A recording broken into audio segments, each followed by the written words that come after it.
एही दिगरे तुलसी गछ लगाइले दारिद्रता माड़ी आसिबो। घरर एही दिगरे लगाइछंती कि तुलसी गछ। घरर एही दिगरे तुलसी गछ रहिले आपण होई जिबे एकदम गरीब। भूल रे मध्य करंतु नाही एही भूल। लक्ष्मी रागी की छाड़ी चली जिबे।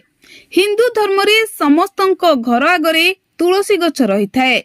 हेले तुलसी गछ घरर एही दिगरे लगाइले आपनकु दारिद्रता ग्रास करिथाए।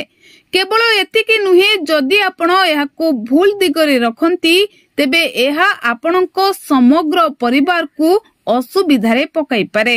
भूल दिगरे तुलसी गछ लगाइबा केवल तुलसी गछ को सुखाई न थाए, बरं आपनकु अत्याधिक गरीब करि पारे।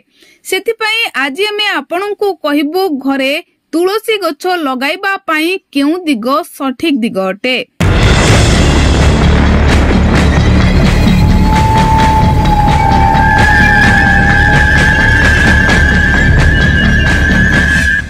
नमस्कार दर्शक बंधु, आपण देखुछंती बीएनएस लाइव।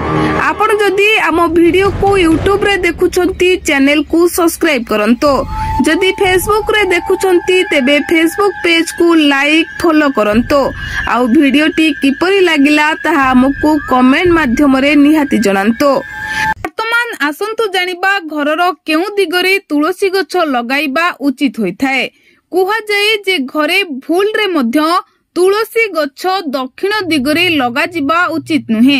वास्तव रे एही दिगटी पितृपुरुषंक स्थान भाबरे विवेचना करा जाए एवं एही दिगरे तुलसी गछ लगाइबा अप्राकृतिक भाबरे विवेचना करा जाए।